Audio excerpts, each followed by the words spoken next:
So good morning and Happy New Year for those of you that I've not spoken to. Welcome back to the first of 2022's Fireside Chats with Cisilion and our members of our Customer Advisory Board. So again, I'd like to say thank you to Roland, to Madessa, Aidan and Paul for joining us this morning. And we're taking a slightly different approach to this session, just to try and have a conversation about some things that are probably quite topical for many of you. Because, of course, the last 2 years, we've seen traditional IT budgets, strategic spending, discretionary spending, just crazy, to be honest. We've, of course, had the worsening silicon shortages, which from everyone I speak to seems to be getting worse, not better, affecting every sector.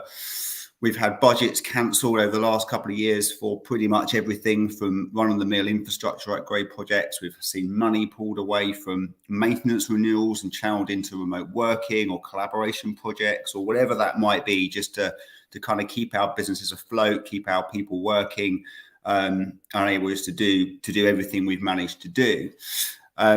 And I think now, with what we hope is the end of the pandemic, we keep hearing that, we've heard it before, but at least we're seeing a lot of the restrictions being lifted and returning back to some form of normal.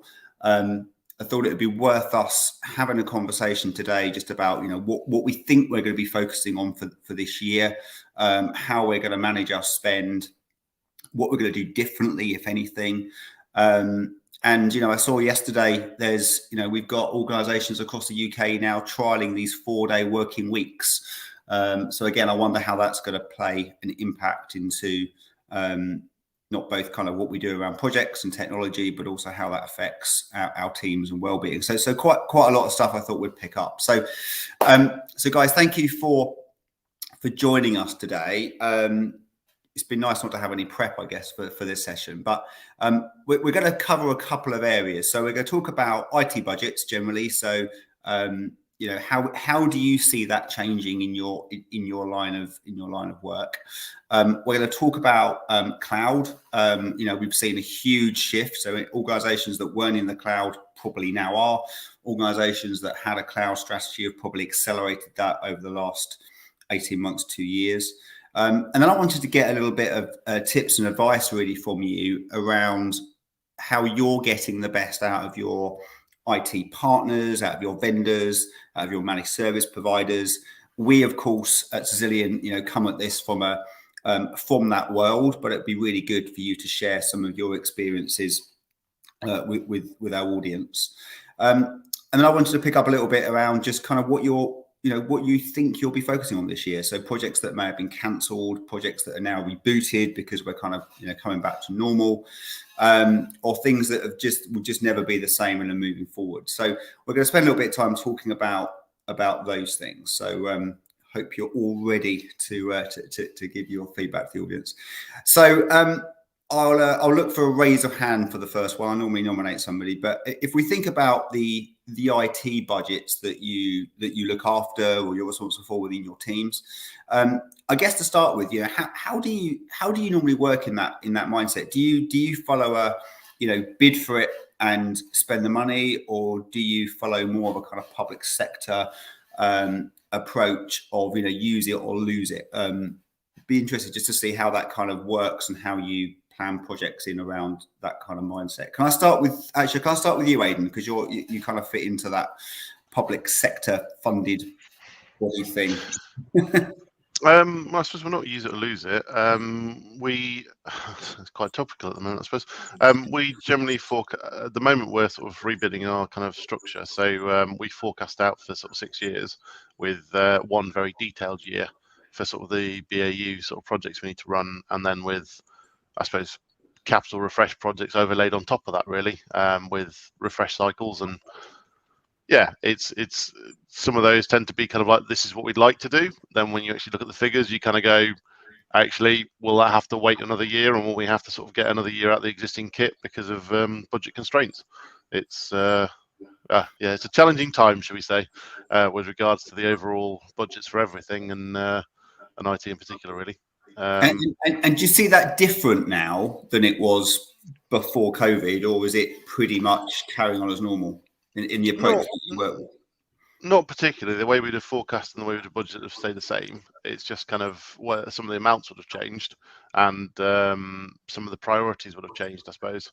I think whereas we would have probably taken an approach where, and I say this, but it's funny you mentioned the chip problem, the chip issues. It's definitely hard to plan when you suddenly kind of go, I'll order this, and it would have normally taken a month, and you suddenly kind of go, I'm kind of like 11 months plus now waiting for that, and how that fits into budget cycles is very interesting with regards to kind of planning for.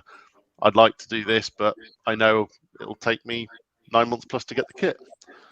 Just has a huge impact on it where it fits in the cycle, really. And does that literally just delay the budget, or does that kind of almost move it out and you have to kind of replace it with something else? A mix of both. It depends. With some of the conversations with finance have been interesting, because you kind of go, if I don't commit to buying it, then I can't get my name in the list. It may take me 9 months for my name to reach the top of the list, or it's led to some conversations where we've changed suppliers, we've changed models, we've changed manufacturers, and changed what we were going to buy because of the availability of kit, which is not what we'd like to do at all, but it's what we've had to do to sort of maintain service for our staff and customers, really. There's definitely things where, in particular, I think USB-C docking stations or docking monitors or any of the ilk became pretty impossible to get for a good long while, and are still pretty impossible to get on any reasonable timescales. It's also led to much more stuff coming out of the channel and being more flexible with the spec you'd accept, as opposed to kind of what we'd have normally bought, because again, can I physically get hold of it? I think at one point last year, I think we reached the point where we had to place an order for replacement laptops no matter what we could get, really, and we went from our preferred manufacturers, the model we normally buy. I think we stepped down to kind of 2 ranges beneath that on a Monday. On a Tuesday, we found we could get the last year's model from the channel. On a Wednesday, it turns out they made a mistake, and it was actually this year's model from the channel, and we could have X amount. And then I think I placed an order the same day, then immediately rang 2 other colleagues who look after budgets in different parts of our parent group, and kind of went, hey, there's some in the channel at the moment, and they immediately placed orders, and that pretty much drained the stock out of the channel for that model immediately. And it was just kind of, we'd been waiting sort of 4 months plus, I think, at that point. So you'd done everything you possibly could to keep your existing stock going, repairing it, but it reached a point where we'd have had to do something to sort of maintain service, really. Wow. Paul, I'll say, Paul, have you seen a similar shift in the way budgets have been planned and worked, and has the chip shortage had a big impact for you as well? I think similar to Aidan, I guess. So the process has always been the same. We're in a sector where we start planning for the next year's budgets in October, and we run an April to March financial year. So it feels like you're talking about doing things for a long time, and then you end up having a short period of time to actually get those things done. But it's what we're used to. I think the chip shortages definitely has impacted us. So we've had lots of rollouts where we've had to take a second stab at what we want to buy, just because of some things not being available at distributors. We are about to do a refresh, so similar to what Aidan, I guess, was just talking about, where laptops and that's that cycle where you get to the end of 3 or 4 years and you just have to do something else. We're about to do that now, so we're hoping, keeping our fingers crossed, that we can land the kit before the end of financial year, so we don't end up with some question marks there. But yeah, I think for us it's okay. I think the only thing with COVID is most organisations have found it is that they're trying to protect some of the budgets and the cash in the bank as a precaution. But Rob, hopefully you're right, and we should be optimistic that we're coming out of it. So let's hope that the future is a little bit more predictable.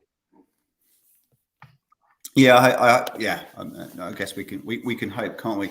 I think just the final thing for us is it's always a balance between value for money and getting the right thing for our organisation. So in the past, whether it's L&Q or other places, we've always tried to do things I don't know, maybe on too much on the value side, and then giving a little bit away in terms of the actual benefit that that you could get. So I think we're at a place now at L&Q where we've got the right balance of getting the right thing for our end users, for doing a good job for our customers, but at the same time balancing the books. Do any of you see from the device side, if we think about the end user side for a moment, do any of you see the chip shortage and the move to kind of hybrid working igniting a shift in the way that you do end user compute? Do any of you looking at kind of just purely bring your own model, or shifting more towards kind of thin client VDI, or do you think it's gonna just be ride it out and stick with the same process? We moved away from Citrix and VDI at L&Q, and we gave everyone a laptop as part of a UC refresh, probably 2017, 2018. We're now at the point where we need to refresh again, but I don't see us moving away from that model. There are some people in the business that have slightly different needs, but that's more the small numbers rather than the masses. BYOD is something we've considered. I'm not going to discount it. I think for us, for now, the focus is on things like autopilot to make rollouts more seamless from an end user point of view, and a little less burdening from an IT point of view. But yeah, I don't think we're going to move for now from laptops. What we have done is moved away from things like direct access to Azure VPN, just for that more modern connectivity, particularly to cloud. Anyone else have a different view, or do you all share that view? Waverton, I guess, followed a similar approach. We very much removed our desktop estate during the pandemic and offered all staff members a laptop. We went with the Microsoft Surface approach, which, as you can appreciate, is slightly expensive in comparison to your typical Dell laptop, which was around about the £400 mark.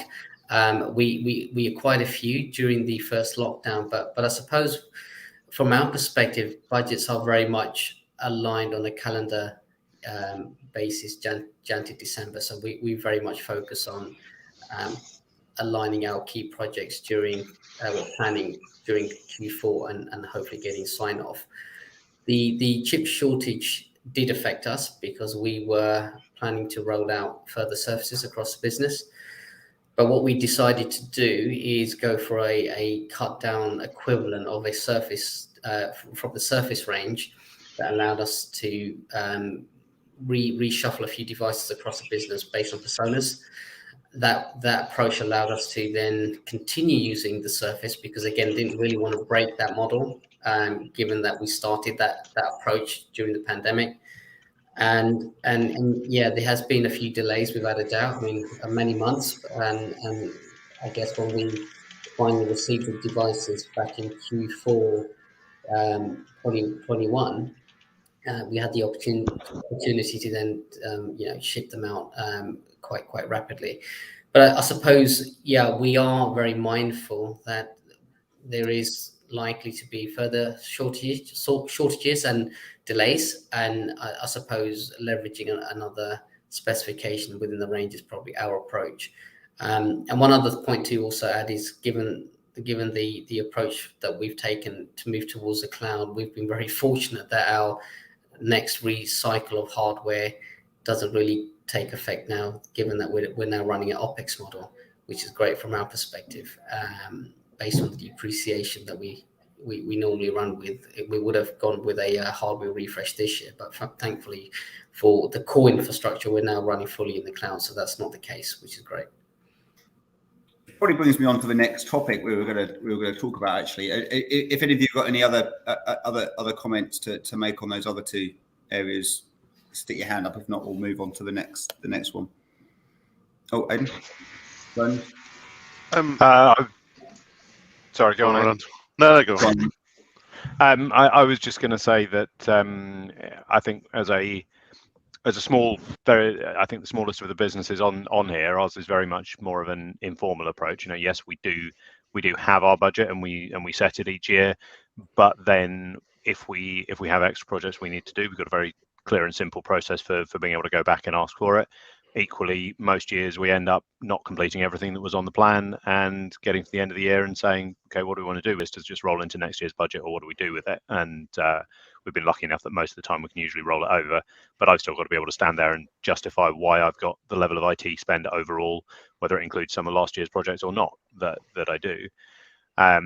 But the other thing that does help us is that our financial year is August to July. So actually, we're slightly off cycle with a lot of other organisations, with a lot of our suppliers. So when we're sort of partway through a year, we're often negotiating something with a vendor who's trying to get something in before their year end, which helps us to then be able to say, fine, we can get that signed off now, we can deliver it over the next 6 months, and then we're done. So that's certainly where I find that our sort of budgeting process broadly works. I think you're probably right. It probably does make quite a big difference. I mean, we work with a lot of public sector organisations, so of course the next couple of months are crazy with regards to having to spend stuff to reserve funding to try and get kit delivered and invoiced and those things. I think you're right. Many others are kind of the calendar to kind of year. So it's interesting actually working outside of the norm, right? With financial years must give you some benefits in some respect. But then I wonder how much of I wonder, because you see lots of end of year, or traditionally used to see obviously lots of end of year discounts and promotions and those kind of things from all the vendors trying to close out their years. So I guess it swings and roundabouts, isn't it? The way those things come together. Aidan, did you have anything else? You think you had your hand up as well? Yeah, I suppose it was just one thing. We've had sort of fairly chunky underspend in some regards. So it's during the pandemic with the shifting patterns of people working, and part of that is sort of printing. So part of that has then been sort of saying, no, we have to factor the same in next year. If we don't spend it, we'll happily give it back. But you can't just suddenly kind of expect that to tank down to this year's level, because it's been a very different mode of operation with a lot less people in buildings. Yes. So kind of some of the forecasting has been interesting around the conversation with the finance of but you only spent this, and it's like, well, yes, but the reason that underspend is there is because there are a lot less people actually in physically printing stuff out. So I think on the point about the sort of BYD, I think we're probably a bit different to some of the others in that there's certain things we wouldn't consider really with a mainly frontline staff based workforce. Is we will give them a phone.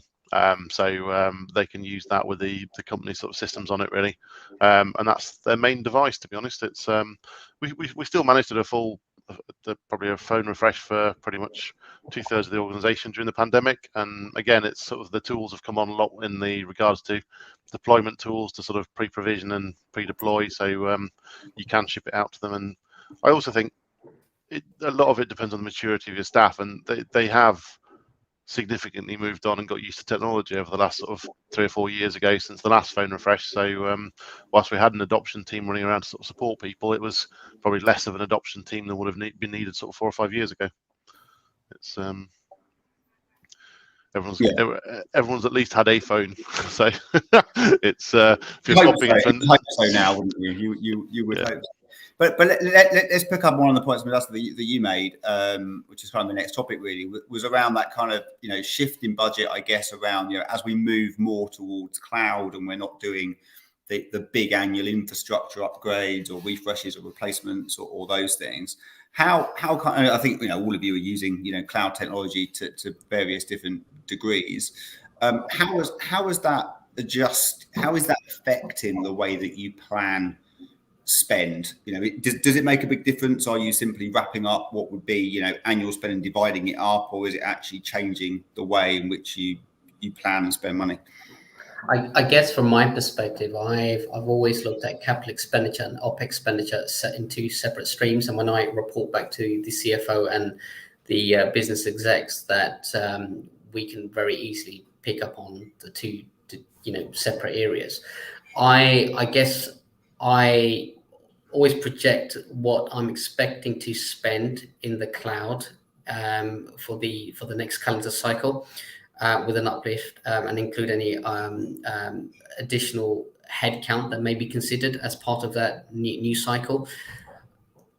What's good with the reporting that we can get from the cloud is that I can project also cost spends for this calendar cycle and the upcoming quarter. So to manage the spend that I've projected is also going to be quite crucial as part of my oversight. And as we all know, management of cloud spend is quite difficult from historical experiences. But I must admit, as long as you've got a good control with those DevOps chaps who like to spin up machines on a day-to-day ad hoc basis, then I suppose everything else will very much remain fixed OpEx, if that makes sense, in the cloud, yes. Which means that the user license SKU for an E5, for instance, will always remain the same, which actually simplifies it for us, because now that everyone's on the E5, it makes it easier to manage from a user endpoint perspective. And then obviously management of the license renewals is also another challenge, whether you've got a perpetual, you've got a CSP arrangement. That's probably another key driver behind how you manage your overall budgets. But yeah, from my perspective, I do run a quarterly cloud budget review, which ensures that we are reviewing cloud spend from the Azure infrastructure through to the end user CSP arrangement. That way I can keep a good close eye on what's going on in the cloud. And let's not also forget, there's also this new demand to spin up VDIs. And I think another important point to add is, for those that spin up things within the cloud, will probably obtain a better cost if you reserve over 3 years. So that's another factor that I've considered as part of my reservation of certain services within Azure, to obtain I believe a 60% discounted rate over a 12-month period in comparison. Yeah, it's an interesting one, isn't it? It's certainly something we see a lot of with, we have quite a few customers that are very multi-cloud, right? And because I think it was always felt that if you spread your loads across, then you can always negotiate a better deal. I think a lot of what you're saying, I think as well, is about actually make sure you spend that time in looking for those cost savings, because you're right, they're there. And I think cloud sprawl is still a massive challenge, I think, for organizations. We're going to run a session on this, I think, at another time. But actually making sure you take advantage of those reserved instances. For example, do work with the vendor, work with your partner to try and save money as you grow, because there are some huge savings to be made if you optimize that spend properly. And like you say, some of that's about governance, isn't it? About not allowing people just to spin things up in random locations for testing and never turn them off. I remember we had a pool of developers a couple of years ago, and we got a load of, so Microsoft partners got a load of entitlement to free Azure resource, which was great for kind of testing and building things out and everything. So everyone gets a little bit carried away. It's all free, so you don't put any governance on it. And suddenly we were spending thousands of pounds a month unbudgeted spend, because people weren't turning things off. They were just spinning things up and leaving them, just like they would have done in an old lab environment. So it's a really interesting, that kind of cloud economics is a really interesting aspect, isn't it? That lots of organizations, I guess, that have dipped their toe in cloud, for the first time, because of COVID, hadn't really thought about, the playground effect almost of just letting people dip their toe in and try things out and build things out. It's very different when you're paying for it on a, per click or a per cycle or a per minute basis. Great. I mean, one thing I like is that we tend to use the recommendations that come out of the reports to optimize cloud usage and cost. So again, a key recommendation is build some governance around your cloud infrastructure with the use of the recommendations that come out of Azure, and any third-party tools that you may be using. And I think that's key to management of the cost that you put forward to the business. Because as you said, the last thing you want is projected X and you've come out Y at the end of the year, which suggests that your OpEx model isn't actually working. Which isn't the objective that I've set out with the cloud. Yeah, no, I think that's a really good bit of advice. Anybody else got any thoughts or feedback on that? How have you seen those CapEx to OpEx budget shift? Paul? Yeah, so we've got a very much a hybrid estate at the moment, so we're still in the process of moving to cloud, but I completely agree with things like reserve compute to manage some of that spend and get the pricing down. We also have, well, we're starting to make more and more use of Azure tagging now, so we can effectively map back what those services are to what they're for, so we can do some really good budget reporting to see who's consuming those services and what the spend is associated to it to make sure we get the right value. I think the thing for me is the conversation we have with our exec and finance colleagues as well about the shift, because obviously we can't avoid it. Everything is moving to this OpEx model, and trying to make them understand the changes is really important, so that over time, as our OpEx cost goes up, our CapEx cost is most likely going to come down. They can understand why and how long it's going to take, and the impact of that on maybe some of the financial metrics that they report externally. What we do try to do as well is where we've got a plan to move to the cloud over the next sort of 2 to 3 years, is we try and look at the milestones we have for end of life kit, the capacity that's potentially going to get breached on the on-premise kit, so that we don't have to reinvest in that kit ourselves. So if it makes sense that by the end of 2022 we've got rid of a SAN because it's going end of life, let's look at the services on it and let's prioritize the shift of those. So I think it's part of good planning, I guess, when you're in that hybrid world still. Yeah, no, I think that's a very valid point. And on that budget side, I think because it's one of those things, isn't it? I think budget, when it was kind of like, we've got this money, you've got to spend it here. That's kind of what's committed. How do you find the exec find that shift, right? From because obviously it used to be your biggest expense is always your people, right? Which for many it still is, but you've got this increasing ongoing cloud spend, and let's be honest, cloud spend never really reduces, right? No one's creating less data. It's always growing. Yes, there's optimization. Yes, there's ways of kind of keeping that cost under control. But how do you generally find, those of you that are newer into this game, how do you find that approach works with the exec? Do they get it? Is it, what's the tips to help the business actually recognize, where cloud is good and the old ways of spending huge amounts of capital are bad? I think for us, it's about talking about the benefits of cloud, flexibility, the scalability, the speed to get things done. But at the same time, just conveying that message that when we choose to do new things, that actually we need to understand what the cost is going to be, not just from a business point of view and delivery, but actually the ongoing cost. Because as soon as you put it in, it's year on year, isn't it? And you can't just plan for a CapEx spend over a 12-month period and then it just runs perpetually. So I think understanding the value you're going to get from putting that service in against the cost of actually running it is a message we're trying to convey now when it comes to things like business cases. But I think for us, certainly, and others may be in a slightly different place, I think we're still learning as a company. Yeah, because I guess the biggest shift is you can never sweat the asset, can you? Which was always, saw a lot of that last year when, and seeing it even now with infrastructure related projects where, organizations are having to sweat what they've got, whether that's an endpoint or whether that's a switch or a server.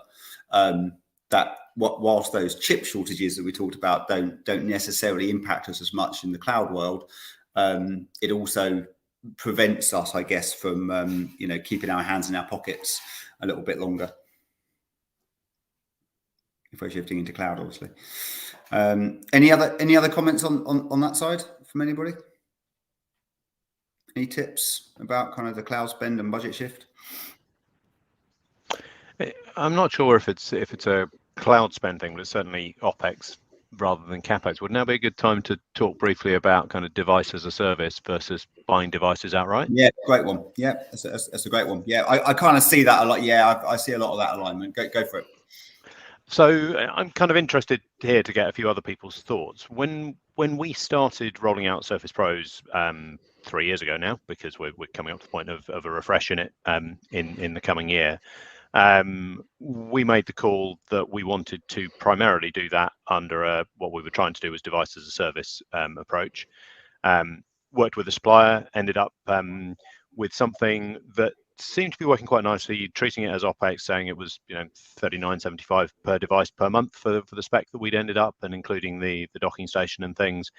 Ran with that. Have found in the time that we've had it, though, it hasn't been quite as flexible as we wanted it to be. So we've ended up making a few ad hoc purchases because we couldn't ramp up without signing up for a new 3-year term on things, where really we would have liked to have been able to ramp up but co-term the whole agreement so that we could refresh the whole estate when we reach the point of refreshing it, for example. And we're also now finding, as we're getting to the end, we're looking at exactly how we exit things and realizing it's a little more complex than we thought. We can't just hand the devices back, get some new ones, and walk away. There's some costs around the condition they go back in, and when we hand them back compared to the actual exact end date of the contract, and a few things like that, which is actually making us ask the question of is it the right way to go, or do we just bite the bullet and accept that there's a CapEx spend and speak to the CFO about how much cash we've got and where we're happy to actually just buy them this time round, and but at least then we've got the flexibility, complete flexibility on what we do with them when we get rid of them and so forth. So yeah, I was kind of interested to get people's view here. It felt to me like, certainly with the contractual situation we ended up in 3 years ago when we started doing this, it hasn't been quite as flexible as the sort of actual software as a service type agreements that are genuinely just ramp up 1 month, ramp down the next. And certainly when, I guess the first time we noticed this actually was when COVID kicked in and we made a few headcount reductions and we've got 20 devices at the moment we don't need. Can we hand them back? Oh, no, we can't. Okay, we've got to keep them in a cupboard and keep paying for them. So I don't know whether any of you have found that first question is, are any of you trying to do device as a service, or are you still sticking with a CapEx model? And secondly, how flexible are you finding your providers there? So Waverton went through a big bang approach with the Surface rollout. I actually reviewed the benefits of having the device as a service versus an outright purchase. Now, Waverton, or at least our CFO, on the books, will basically depreciate the device over 4 years. So the cost of a device, hypothetically speaking, £1,000 will be £250 per year on the books. So therefore, we will use that device for 4 years. What I found was, with most of these devices as service subscriptions, you had a 3-year term, which effectively meant that you couldn't really use the device from beyond the 3rd year. And actually, it turned out that I was actually paying more via the subscription model. And as a result, by having that additional 4th year, it allowed us to save on the use of the device and maximize the cost versus a device as a service, if that makes sense.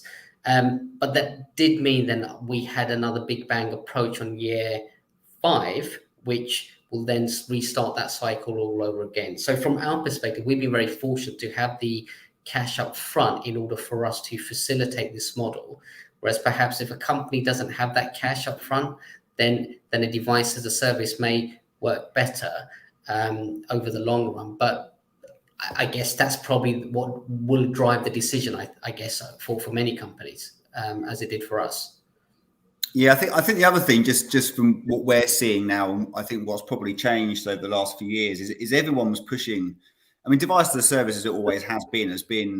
I think when you look into the detail of it, it's just like buying a car on PCP, right? Really, in the fact that there's normally there is a contract term and you have to see the term out, otherwise it kind of costs. I think the model's changing from what we're seeing, and certainly, some of the sales team that I work with have seen a big shift in the way that some of those partners are now working. So you're seeing lots of finance houses now that traditionally what I used to see a lot of was the distribution companies, which is always how it's been, would do the finance, and therefore they would kind of get the kit back and it would depreciate and everything else. What we're seeing a lot of now is more finance houses actually not really caring about the kit, and they're actually playing on resale value and future proofing, and moving much more to a proper subscription. I mean, there's always a minimum term, right? You can't get away from any minimum term. But we do a lot of work in health, and there's quite a lot of the way that health kit gets purchased, right? MRI scanners, those kind of things, are on a true subscription. And COVID has fueled a lot of that, right? Of course, with like stand-up centres and these kind of things, and we've seen quite a lot of that shift now move away. So I mean, Roland, I know we're talking about a couple of these things, and I'll pick up with you separately. But I think it's a good one to watch, and I think you're going to see a lot more competition in that space now of finance houses doing true subscription services, and without the financial penalties. Because you're absolutely right, the financial penalties on some of these contracts, if you don't read the terms, are quite preventative. I mean, no more preventative than probably buying the equipment, right? If you buy equipment and want to trade it up early, you're kind of left with you don't want to use. But I think you're right. It's been a little bit of it's not really as a service, is it? It's just deferred payment. I think is how it's always been. We've been fortunate that we've continued to just use capital spend to buy devices. We've not gone into leasing or as a service models on it at all. I think the interesting thing at the moment, because we're just about to go through this cycle again, is that we've looked at what buyback could be for devices that are 4 years old, and at the moment we're hearing around about 25% of original value, which isn't too bad after 4 years. So that's an option for us. So I think you've always got that value left within that asset, and 4 years, 25%, decent. The other thing for us is that we have a foundation in our organisation that supports local causes, whether it's schools or community centres. So we like to look at the options as well around devices that have come to the end of their workable life as a kind of a business asset. Looking at the donation options through our foundation. So that's always a nice thing for us to do. I think the other thing for me around leasing is the worry that you'll get to a point, a certain date, and you've just got to hand all this stuff back, and it puts pressure on then for handing new stuff out and having new arrangements in place. So I think having the asset under your control, you've got a little bit more flexibility around how you deploy. I think a lot of it, as you say, it probably is that, isn't it? It depends on the organisation. I think if you're in a much more fluid organisation where actually giving stuff back, demand of resources, those kind of things is more important. I think if you've got a more aligned, known workforce, I think you're right. It probably just comes down to spend. It is that spend allocation, isn't it, of freeing cash up or spending it over time. But yeah, interesting pros and cons actually between you all. Yeah, I think I'd agree with Modesta. It might work for a small organisation which can't afford to buy the kit up front, but I think as soon as you've got the cash to buy the kit, it's much easier having it in your own control. Being able to sort of know that there aren't any you're trying to give me this laptop back in this condition after your staff have been using it for 3 years or 4 years or whatever the lease term is. Because I think that was always one of my fears, is because some of our kit gets used in industrial environments. It's used in engineering depots. If I look at the resale value of a laptop after engineers been using it for 4 years, then or the condition would have to go back in for a lease company to be happy with it. I think I know what the conversation would be along the lines of. Similar to Paul, we work with the Turing Trust. So when you look at our kit, which is aged and reclaimed, then it goes back through them, and then either UK Steels or they've got a relationship out in Malawi. So there is that kind of nice piece of it. If it's too old and it's too insecure for anything, then it's weeded in the bin, but safely and sort of securely disposed of. But the next stage then is what we can do with sort of providing some use of it for someone else afterwards, really. We CapEx model it. To be honest, that's more to do with our random corporate structure of having a franchise for 8 years. So kind of the way we treat some of the assets and write stuff down is kind of very much different to sort of other businesses because of that structure. But we wouldn't look to change that. I've had a serious look at it in the past, and yeah, I mean, it does move you to an OPEX model, but I think the limitations of handing it back and not having that control of kind of going, would we sweat it for another year or another 2 years? And you just don't have that option at that point. So that's why we chose against it, really. Interesting. Cool. Thank you. Useful. Cool. Does that help, Roland? Yeah, definitely. Good. So conscious of time, everyone. So I guess if we kind of look forward, then we've talked a bit about budget and the shift to CapEx and OpEx, and obviously the conversation around what things you would shift to CapEx and what things you would retain. How do you see things now moving forward? So if you got quite a good view on what those forward projects are, is it? Or have you always had that? As COVID not really affected? I guess I'm just trying to get a gist on kind of, if you think about what your next financial year, whenever that period of time is, moving forward, how clear are you now, and how different would you say that is to kind of how it would have been at the start of COVID-19? I'm going to pick on Madassa. Sure. I guess for us, it's not really changed much. I guess there was a point earlier that perhaps certain areas where you perhaps invested heavily historically may be reduced based on expenditure that you've put forward during the pandemic. So for us, we've obviously spent quite heavily on end user experience, specifically around devices.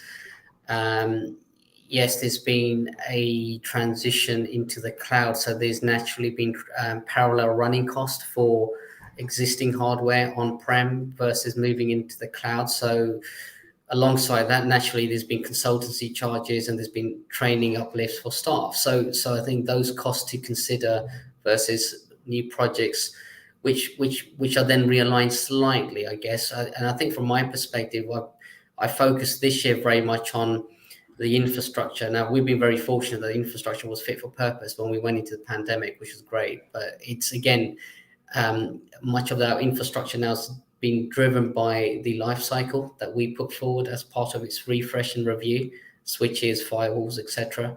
And I think now that staff have now bedded in using the new cloud model via the Surfaces and E5 applications, it's now very much leveraging the tools that are available within the application suites and putting forward time and effort in terms of understanding what those apps can do and how they can benefit our users, such as Power Apps, Power Automate and Flow. So it's now focusing on driving budgets towards those areas to enhance the efficiencies.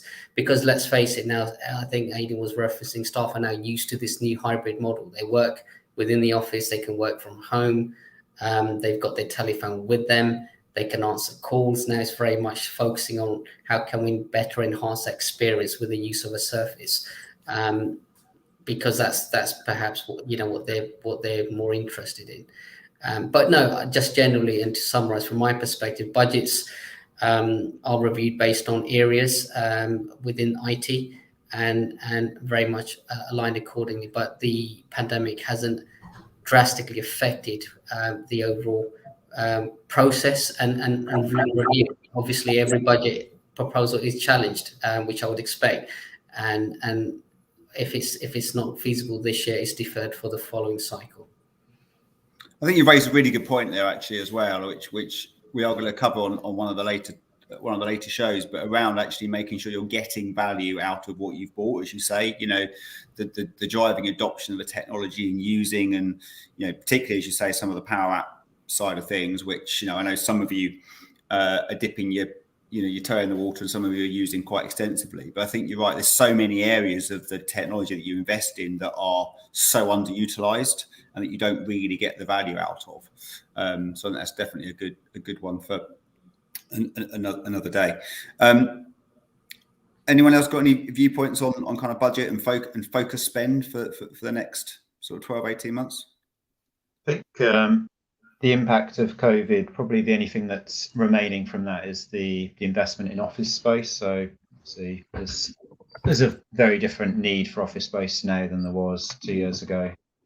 So focus around what that space looks like, and we've done a lot of work with meeting rooms and spaces, so it's more collaborative rather than just task focused space.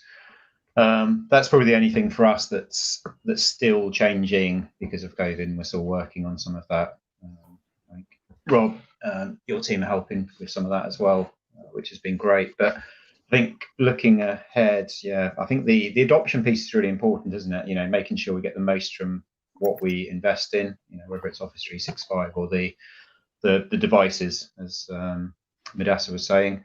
I think the other thing for me as well is that it's looking at everything we've got and seeing whether we can get more from it to then remove other things from our spend. So, we get a lot of security products from our E5 licensing with Microsoft. So what does that mean in terms of other spend? So can we turn something else off? Otherwise, we end up just having this massive sprawl, don't we, where we kind of dabble with lots of things, but we never get the full value. So I think there is, in this era, particularly with Microsoft investing so much money in things like security, there is this opportunity to get more from each of these individual areas and maybe save some money in other places. So I think that's a real focus area for me at the moment, is not necessarily always increasing the budget, but potentially turning things off to then pay for other things out of some savings.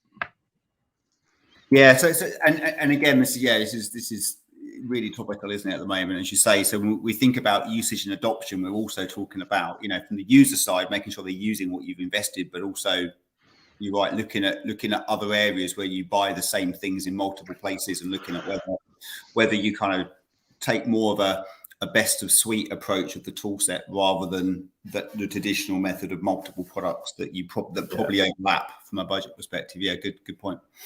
How many of us have got multiple monitoring tools that are capable of doing similar things, right? But we end up buying another one because it does something slightly different. So I know, we'll probably fall in that bucket. So it's an area that's where we're looking at the moment. Anybody else?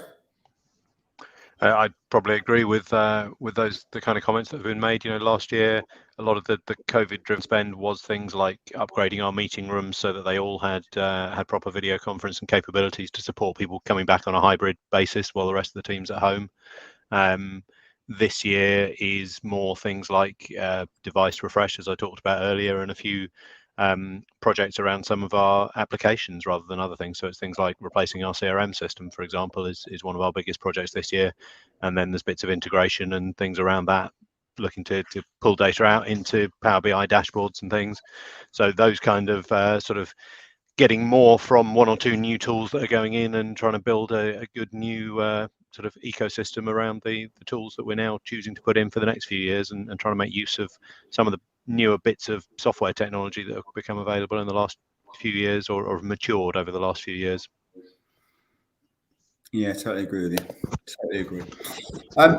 Great. I think we're just about coming up to time now. So I mean, it's been a really useful discussion. I think it's good to see, most of you seem to be in relative alignment. I think the discussion about OpEx and CapEx has been interesting, particularly around, OpExing hardware. I think that was an interesting discussion. I'm sure we'll carry on that one.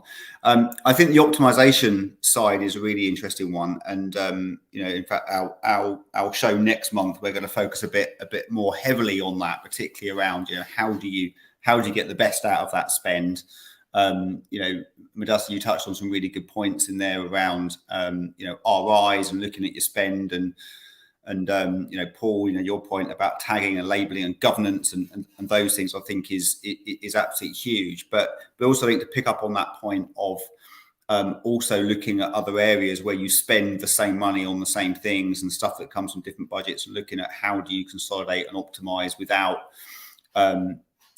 impacting the solution that you've got. So do you get a better end-to-end solution if you take security as an example of using the best of suite approach, assuming you're on those higher license SKUs, or do you get better value by negotiating with each independent vendor that you buy those point products for, and then how that pulls together from your reporting dashboard, and I guess training and competencies and experience and those things. So I think we'll pick up that session next time, I think, because I think there'll be lots of lessons to learn from that. I know some of you have gone through a quite extensive process around optimization and cost reductions and things. So that's a topic I look forward to exploring a little bit longer. But thank you for sharing your expertise. I think there were some really good comments on there, and our team will pull some of those out the dialogue and we'll share some of those tips and advice to our listeners. I think there's some really good bits of value in there. So thank you.